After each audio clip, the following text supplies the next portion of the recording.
Salut la famille. Je vais vous faire un fauna quelques tags. En fait, je vais essayer de faire un feedback pour tous ces moments de bonheur que j'ai passé au village fauna durant plusieurs années. Je suis Ngefacton le martial, fils de Fauna Keke. Pour ceux qui me connaissent, ils voient la ressemblance et le nom, ça passe. Pour ceux qui ne me connaissent pas, je suis le fils de Soufo Ngefacpol. Mais je vois d'abord qu'on l'appelle maintenant Soufo. C'est qu'avant il était l'ami du chef. Après on me dit maintenant qu'il est devenu l'ami du chef. Ça là j'ai pas trop compris. Peut-être que lui et sa majesté pourront nous éclaircir davantage ce point là. Je suis du quartier Zingla.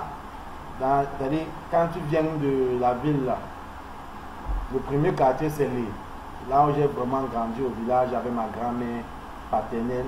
Mais mon père vit en Zingla, le quartier juste avant l'école publique de Fauna Keke, groupe 1 là. Donc c'est un secteur que je maîtrise bien. En fait, je maîtrise tout le village Fauna Keke dans l'ensemble, dans tous ces quartiers. Fauna Keke, pour ceux qui ne le connaissent pas, hein, c'est un village de la circonscription de Tchang, la ville universitaire de l'Ouest du Cameroun là. Je suis un Bamileke 100%. Voilà. La précision ne vaut même pas la peine, mais je vous le dis parce que je suis fier. Quand tu sors là, c'est ton sang bamileke là qui te sauve beaucoup. Aujourd'hui, je me retrouve à Accra pour mes études et je me rends compte que le village m'a beaucoup manqué avec tous ces gens, tous ces parents, tous ces amis et tous ces moments de bonheur que j'avais eu à partager. En fait, je suis né à Douala. Et très jeune, je me retrouve au village en 1997. Comment je me retrouve au village d'abord même? Mais parce que je vais à Douala avec mes parents. Et pendant les congés de 1997, les grandes vacances de 1997, je dois aller passer les congés au village avec la grand-mère paternelle, tous ces vivaient sur le village. Donc il y a une tantine du village qui vivait à Douala, donc elle partait aussi au village. Donc c'est comme ça que mes parents m'envoient donc à la tantine de me remettre à la grand-mère pour qu'elle reste là-bas pendant les congés. Donc on voyait que j'atterris d'abord au village comme un paquet. Bon, quand j'arrive d'abord à Tchang, on arrive d'abord à Tchang, à la gare routière de Tchang. Mais c'est la pluie qui nous accueille avec la boue, maman. Hey, tu sors du bus comme ça, là, c'est la boue seulement qui t'accueille. Tu déposes ton pied au sol avant de soulever le second pied. Ça, il a pris une boue de 1 kg.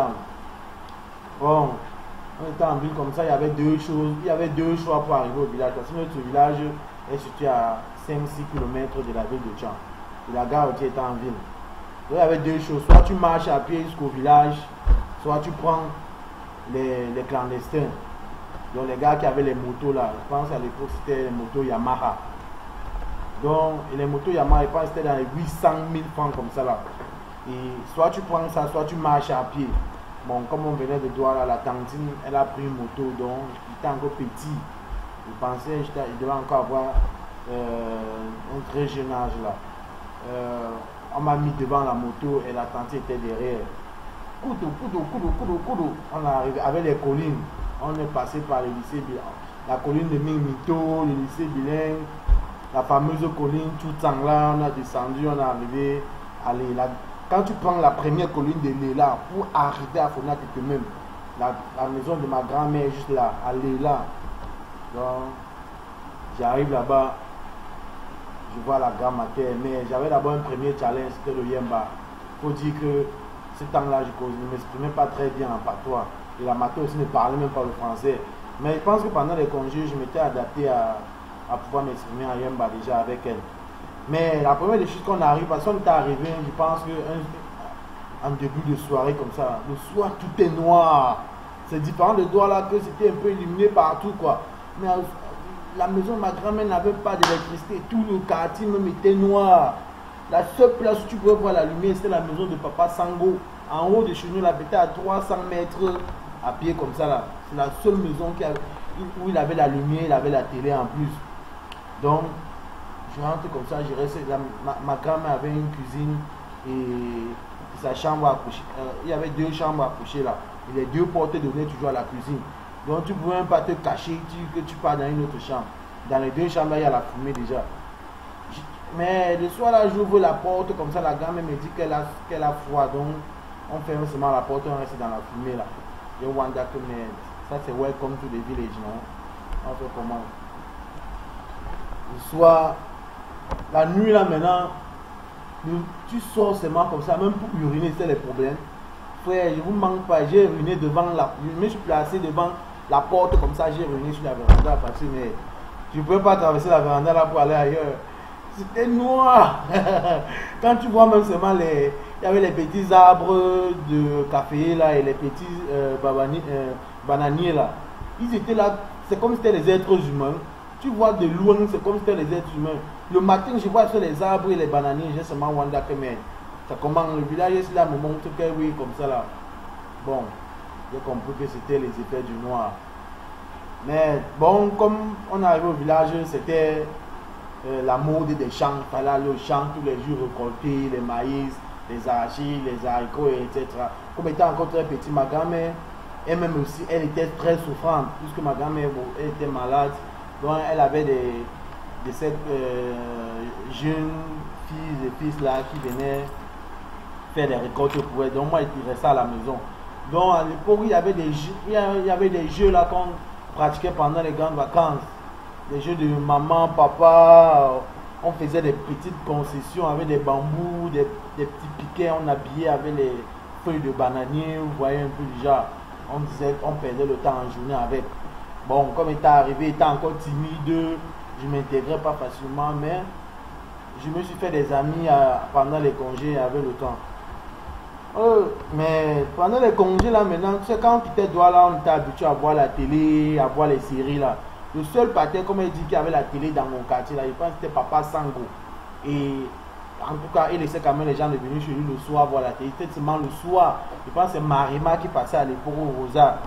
Entre les deux séries là, je suis plus très fixe. Mais tu pars comme ça, tu t'assois seulement au sol. Il y a les chaises, tu peux t'asseoir sur la chaise, que ça a commencé comment.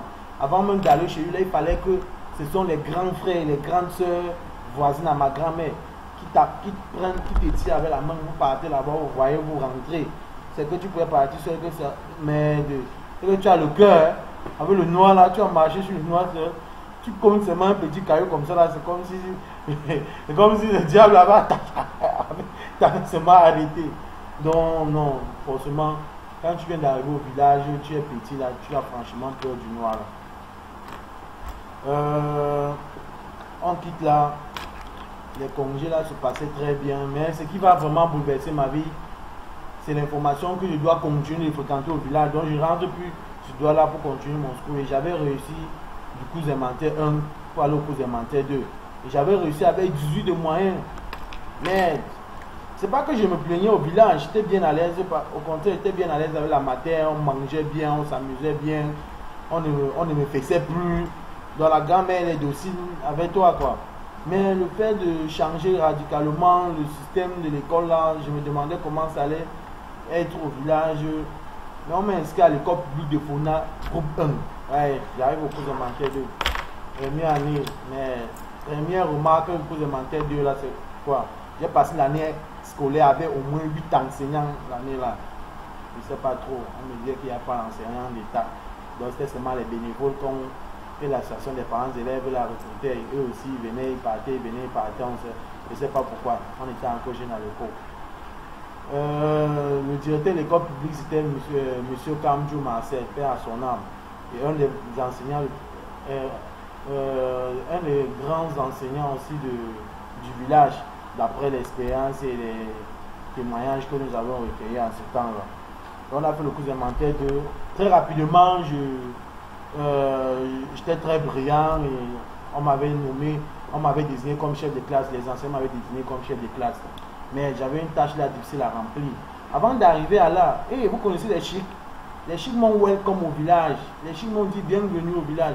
Les chics m'avaient mangé comme ça pendant les vacances jusqu'à ce que je commence l'école même. J'avais les chics aux pieds partout. Donc quand les chics commençaient là, quand les chics m'avaient commencé à manger 1, 2, 3, j'avais caché à la grand-mère, j'avais caché même à tout le monde. Donc elle était devenue gros et plusieurs sur mes orteils aux pieds partout là. C'est là où La dame a constaté, elle a demandé à certains grands du quartier, ils m'ont arrêté, ils m'ont forcé, ils ont retiré les chiffres. Là, je criais comment, oh, c'était pas leur problème, ça me faisait mal, mais je supportais seulement.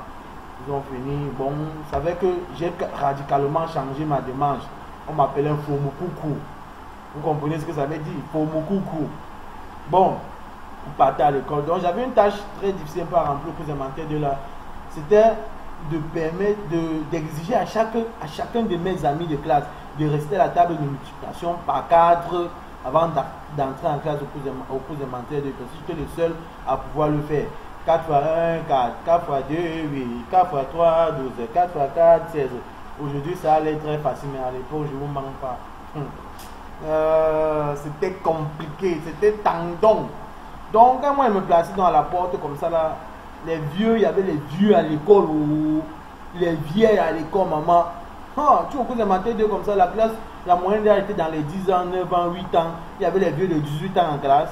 Bon, après, on a compris qu'il y a beaucoup d'entre eux qui ont commencé l'école très tard et ils ont triplé, quadruplé des cils, CP avant d'arriver là-bas.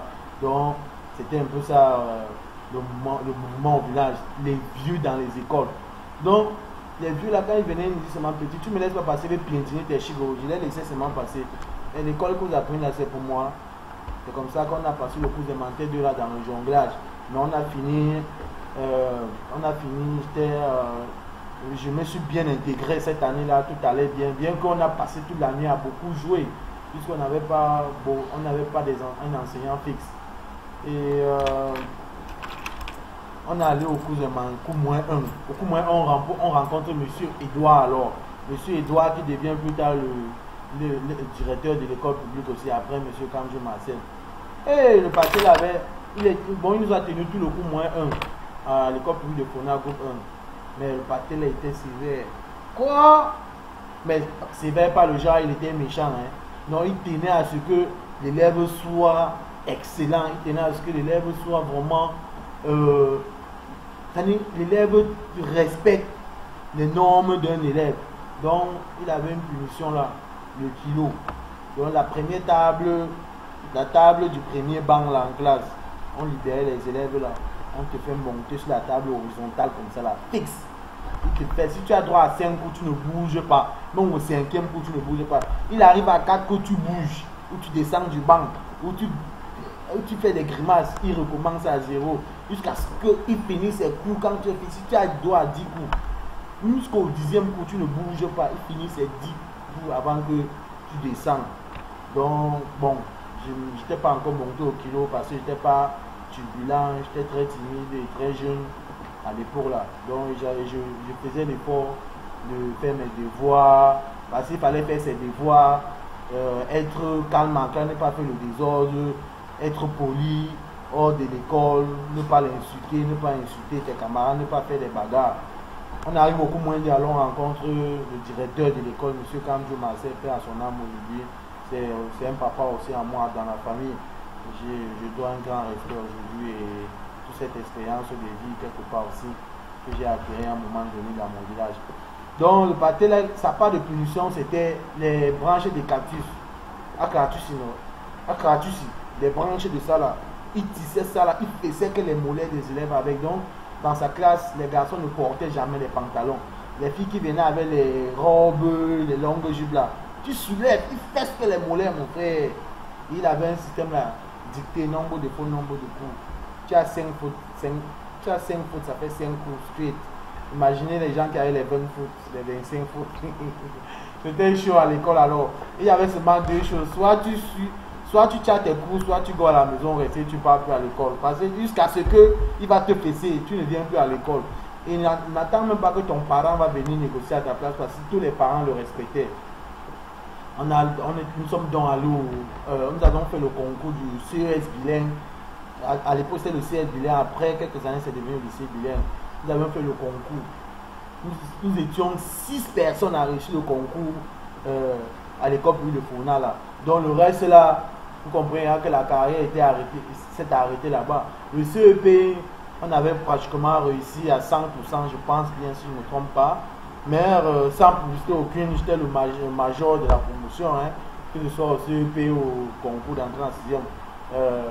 à l'école publique de Fona. Donc, on devait maintenant aller au CR de Fona fréquenter. Ça, c'était un autre challenge. Le CR de Fona était entre le village et la ville. Donc, pratiquement à 3-4 km du village. Donc, il fallait marcher à pied tous les matins pour aller à l'école et rentrer, aller au champ, chercher la grand-mère, chercher la nourriture, préparer, manger, étudier, sans électricité même. Mais, le village est compliqué, hein. Mais je vous manque pas, les gens s'en sortent. C'est ça même la vraie formation de la vie. C'est important qu'on rentre, reste au village là, se former. Donc, on a fait comme ça, mais ce qui m'a marqué quand je fréquentais au CR bilingue, le matin comme ça, ma grand-mère me faisait les fagots de bois de 100 là. Elle pouvait me faire 2 ou 3 fagots. Après, c'est monté à 4 fagots. Donc, quand il finit les cours là, je partais à l'école avec eux. Je dépose quelque part à côté de l'école là. Quand il finit les cours à 15h là, ou 14h30, je descends en ville vendre avant de rentrer à la maison. Quand je rentre, je dois aller la chercher au champ, je dois aller chercher à quoi on va manger la nuit. Si c'est les ignames, je viens, je gratte les ignames, je lave, je prépare avant qu'on chope. Et parfois même il n'y a pas le pétrole. Hé, tu as des devoirs à faire, tu fais seulement avec le feu du bois, non? Tu as le choix, tu ne fais pas demain, on te met à la porte. Et je crois même demain il faut être matinal pour aller à l'école. Et le matin comme ça, là, même, il fallait d'abord aller puiser l'eau. Peut-être attacher encore la chèvre pour go au school. Oh, tous ces trois-là pour aller à l'école. Bon, en fait, on s'adaptait, c'était notre quotidien. On se plaignait un peu à un moment donné. Seulement que quand tu arrivais à l'école, là, parmi les amis, au lycée bilingue, hey, c'était les insultes.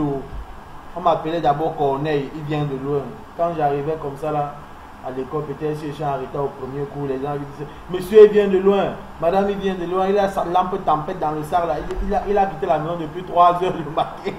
Donc je profitais dans le cafouillage, je rentrais, moi, faire mon cours, ça passait. Il y a mon bois qui m'attend là, après il va aller en ville avec. On nous appelait aussi Fona, bon, puisqu'on venait du village Fona, on m'appelait aussi Fona. Mais à l'époque, certaines personnes prenaient ça un peu, ils étaient un peu intrigués par rapport à ça. En fait, ça les énervait. Oh, on t'appelait chef du village et ça t'énervait. Alors que quand on rentre au village, il y a seulement sa majesté, ce fac de Joseph qu'on l'appelait Fona. Donc, et à l'école, on nous appelait Fona, on était énervés. Oh, alors moi, je ne m'occupais pas de ça. Je me concentrais seulement sur mes cours, bien évidemment. Il y avait encore quel nom? Il y avait encore K.O., villageois, on traitait de tous les noms.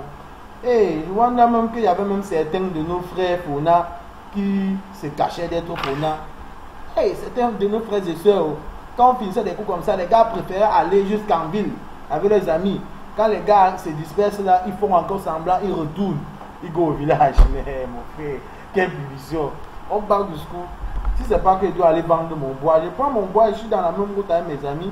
On se moque de moi, c'est pas mon problème, mon frère. Si je ne vends pas le bois là, je ne vais pas avoir le pétrole pour étudier. Je ne vais pas avoir le cube pour. Je ne vais même pas avoir l'huile, le riz. Par exemple, le poisson comme ça là. Mais je vais aller faire comment pour avoir tout ça là. Donc, il fallait que je vende, je me batte. Puis je vivais seulement à la gare mater. Mes parents étaient à Douala. C'est quelques années plus tard qu'ils nous ont retrouvés à Tchang. Après, je suis allé au lycée technique. J'ai eu mon BPC très rapidement. Sans faute, je suis allé au lycée technique. Donc, le lycée technique était encore plus loin. Et je devais encore marcher à pied. Je ne vous manque pas que le temps là, déjà, mon pâté avait déjà la moto. Hein, à Fona. Après, il a eu la voiture. Dans tout ça, là, je marchais à pied pour go au lycée technique. Je ne vous manque pas. Je marchais à pied. Mon pâté avait la voiture. Bon, il vivait. On ne vivait pas dans la même maison. Mais on pouvait s'arranger qui m'amène tous les matins. Mais. Zéro, barré, tu d'angoisse mon frère, je marchais à pied. Bon, c'était pas grave, je m'en sortais avec. Je me débrouillais comme ça là. Donc c'était les mêmes insultes. Bon, le village quand même était cool. On se plaignait pas, on a intégré le mouvement des jeunes, on était dynamique à notre niveau. On a gagné de l'expérience avec des grands frères et beaucoup de mes aînés. Il y avait aussi ce phénomène des balles des jeunes là. Ah, ça chauffe au village, les jours de fête, au village le 11 février, le 20 mai, le 25 décembre, le 1er janvier, là, c'est chaud. On organise des matinées des jeunes en journée, là. Et tu vois, le soir, c'est le bal des jeunes. 500 pour les garçons, entrée libre pour les femmes. Et tu vois, les enfants vont là-bas, c'est seulement pour le collage. On dit qu'on part danser, on part danser. Les gars partent seulement là-bas coller, mon frère. Le gars part au tuyau, on appelle ça tuyau. Le gars part au tuyau à 20h, il s'accroche une fille jusqu'au matin. Non, dis-moi, c'est pas le sommet qu'il a allé là-bas rêver, c'est ce qu'il allait danser. Bon, c'est comme ça, hein. On les appelait les mailles, les pas. Il y avait aussi ce phénomène de Congossa au village, parti par là. Il y avait aussi ce fait-là que quand il y avait certains pâtés qui venaient de Douala, Yaoundé comme ça, les grands-mères, les grands-pères les traitaient des sorciers. Ne t'approche pas d'eux. Tu vois les voitures là comme ça, ils ont vendu les gens avant d'avoir ça. Tu vois telle personne comme ça, il faut pas, ici te saluer, ne réponds même pas, tu vas mourir. Mais après on a compris que c'était les conneries, dis donc. Ah, c'était rien. Ça s'est passé. Ben, bon, les pâtés qui m'ont marqué au village Fonac, il y a d'abord sa majesté, Dieu Joseph. C'est vraiment un papa, un chef très proche des jeunes, qui comprend les jeunes et qui conseille beaucoup les jeunes. Big up, mon chef. Il y a papa Tassandon Valéry, vraiment le président national de l'ADF. Un papa que je tiens beaucoup de respect. Et il fait beaucoup pour le village Fonac et plus précisément pour la jeunesse. Sous Fongé Paul, c'est pas pareil sur mon pâté. Oh. Non, le pâté là, j'ai vu ses actions. Et non, il nous a soutenus dans les mouvements des jeunes, dans des projets de lutte contre le VIH/SIDA au village Fonac. Il a été très actif. Je me souviens des conférences, des formations qu'il a organisées au centre de santé du village Fonac pour former la jeunesse Fonac sur le VIH/SIDA. À l'époque, est-ce qu'on connaissait tout ça là? C'est sous Fongé Paul qui nous a formé à ça. Aujourd'hui, je suis père éducateur sur le VIH/SIDA. Jusqu'à là où je suis, j'arrive à m'intégrer aussi grâce à ça parce que ça m'a aussi donné l'expérience et j'ai grandi avec. Et il m'a aussi marqué par ses actions à la chapelle Fonac parce que jusqu'à ce que moi qui dois l'année, j'ai jamais connu mon père homme d'église. Hein, jusqu'à ce que il vient au village, il devient catéchiste du village, vraiment très engagé. Il a aidé beaucoup des fidèles là-bas. Nous avions commencé la catéchèse sous son impulsion et nous sommes devenus aussi même je vais dire des catéchistes, mais pas comme lui. Mais on enseignait la doctrine aussi à nos frères et sœurs. Mais grâce à lui, c'était très encourageant. Beaucoup de nous sont fiers d'être baptisés et communiés au village Fonac. C'est grâce à lui. Et l'évangile même est beaucoup plus répandu au village aujourd'hui grâce à lui aussi. Bon, il y a aussi beaucoup de parents là qui nous ont marqués, surtout par leur soutien à la jeunesse Fonac. En fait, le village m'a beaucoup manqué. Et aujourd'hui, je me trouve à des milliers de kilomètres de ce village-là. Je me dis, c'est bien de faire un feedback de ces moments-là. Je vais revenir sûrement pour d'autres souvenirs et d'autres faits marquants de mon séjour là-bas. Mais aujourd'hui, j'ai retenu que le village m'a forgé parce que grâce à ce village-là, j'arrive à surpasser la majorité de mes difficultés. Vous voyez un peu. C'était un peu ça. Je vous remercie de m'avoir écouté et comme j'ai dit, mon quartier c'est Nzingla, mais j'ai vécu avec ma grand-mère. Les Nzingla c'est pratiquement le même quartier. Mon père c'est sous Fongé Paul. J'ai beaucoup d'amis au village que je vais saluer ici. Kenmo Regret, Tanandon, Fabrice, Zufak, Eman, Nanfa Yannick, Kabou Yannick qui est en France aujourd'hui. Beaucoup de mes frères, amis de génération qui ont voyagé. Je vous fais un big up et c'est important à un moment donné aussi de faire ce feedback de notre vie pour se rappeler de tous ces moments intenses qu'on a vécu et partagé. Je vais vous dire merci beaucoup et à la très prochaine. Merci.